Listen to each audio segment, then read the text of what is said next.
राजधानी पटना में फिर से लॉकडाउन पूरी तरह कर दिया गया है। पटना जिलाधिकारी ने बताया कि सरकारी दफ्तर और निजी दफ्तर पूरी तरह से बंद रहेंगे। जरूरी सेवाओं से जुड़े हुए सरकारी दफ्तर खुले रहेंगे। लोगों का बेवजह सड़कों पर चलना पूरी तरह से बंद रहेगा। खाने पीने से जुड़ी हुई जरूरी सेवाओं की दुकानें खुली रहेंगी। होटल रेस्टोरेंट भी खुले रहेंगे, मगर सोशल डिस्टेंसिंग का नियम का पालन करना होगा। निजी कंस्ट्रक्शन को लॉकडाउन में छूट दी गई है। हवाई यात्रा, रेल यात्रा करने वाले लोगों को सफर करने की छूट होगी। ऐसे लोगों को सड़कों पर निकलने के लिए कोई पास की जरूरत नहीं है। उनका टिकट उनके पास होगा। अपने घर से सबसे नजदीक दुकानों से खरीदारी कर सकते हैं। ज्यादा दूर जाकर खरीदारी करने के लिए रोक होगी। में संक्रमण की स्थिति को देखते हुए और जो आसपास के मार्केट हैं और सड़कों पर भीड़ को देखते हुए जिला प्रशासन के द्वारा यह आदेश जारी किया गया है कि शुक्रवार 10 तारीख से लेकर के एक सप्ताह तक ये सारे जो सरकारी ऑफिसेज हैं, प्राइवेट और कमर्शियल एस्टेब्लिशमेंट हैं, उसमें ज़रूरी और आवश्यक सेवाओं को छोड़ करके शेष को बंद रखा जाएगा। और उसमें जैसे किराने की दुकान है, सब्जी की दुकानें हैं, फल की दुकानें हैं और अन्य जो इस तरह से ग्रॉसरीज की शॉप्स हैं, ये सब खुली रहेंगी। इसी तरह से जो मेडिकल शॉप्स हैं और मेडिकल इक्विपमेंट्स के दुकानें हैं, वह सभी भी खुली रहेंगी। साथ में जितने प्राइवेट नर्सिंग होम्स हैं, हॉस्पिटल्स हैं, वो सभी खुली रहेंगी। लेकिन सभी तरह के जो एस्टेब्लिशमेंट्स हैं इसके अलावा वो सभी बंद रहेंगी। सरकारी ऑफिसेज में भी जो आवश्यक सेवाओं से संबंधित है, जैसे फायर सेवा से संबंधित है, पुलिस है, डिजास्टर मैनेजमेंट है, इलेक्शन है, ट्रेजरीज हैं, इन सब की सेवा जारी रहेगी। लेकिन अन्य जो ऑफिसेज हैं उनको अभी बंद रखा जाएगा। और इसी तरह से प्राइवेट एस्टेब्लिशमेंट में भी सभी तरह के प्राइवेट एस्टेब्लिशमेंट को कुछ जो आवश्यक हैं उनको छोड़ करके अभी बंद रखा जाएगा। अनलॉक 2 में जो व्यवस्था की गई थी उसी के भांति ट्रांसपोर्ट की व्यवस्था जारी रहेगी। उसी तरह से हवाई यात्रा या रेल यात्रा या पब्लिक ट्रांसपोर्ट से यात्रा पर किसी तरह की रोक नहीं है।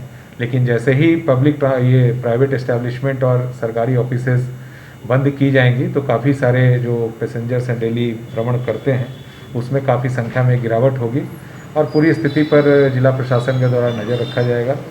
जो सब्जी की दुकानें हैं या फल की दुकानें हैं या मीट मछली की दुकानें हैं उसमें भी काफ़ी भीड़ की स्थिति बनती है।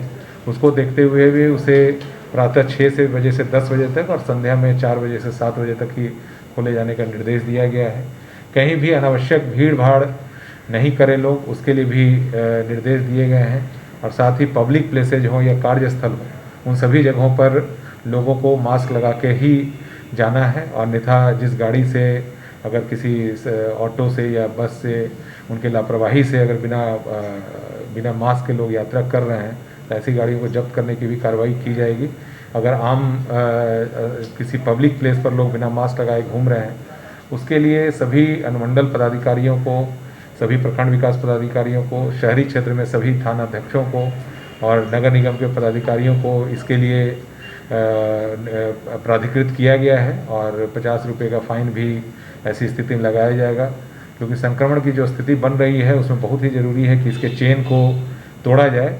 और इस अवसर पर मैं लोगों से निश्चित रूप से अपील करूँगा कि जो बाहर अनावश्यक रूप से नहीं निकलें और जो सामाजिक दूरी बनाए रखने का निर्देश है उसका पूर्ण रूप से पालन करें। अगर बाहर निकलना बहुत ही आवश्यक हो तो मास्क पहन के निकलें। और साथ ही इस चीज़ से यह भी लोगों में गलतफहमी या अफवाह नहीं आना चाहिए कि सभी तरह की दुकानें बंद हैं। जो आवश्यक दुकानें हैं जैसे किराने की दुकान है, दवा की दुकानें हैं, फल सब्जी, दूध, अंडा, ये सब खाने पीने की दुकानें हैं, वह पूर्व की भांति रहेंगी। उसी तरह से ट्रैवल जो लोग कर रहे हैं उनके लिए भी जो एयर ट्रैवल है, ट्रेन ट्रैवल है या सार्वजनिक परिवहन से जाना है उस पर भी किसी तरह की रोक नहीं रहेगी। लेकिन उस पर निश्चित रूप से जो सोशल डिस्टेंसिंग और मास्क पहनने के जो निर्देश जारी किए हैं उस पर रोक रहेगी। इसी तरह से होटल और रेस्टोरेंट्स में जो हॉस्पिटलिटी सर्विसेज हैं उसको भी जारी रखा गया है। लेकिन उसमें भी जो रेस्ट्रिक्शंस लगाए गए हैं उसका हर स्थिति में पालन करना होगा।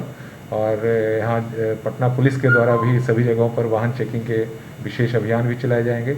लेटेस्ट खबरों के लिए देखते रहिए MUZ न्यूज और ताज़ा अपडेट पाने के लिए चैनल सब्सक्राइब करना ना भूलें।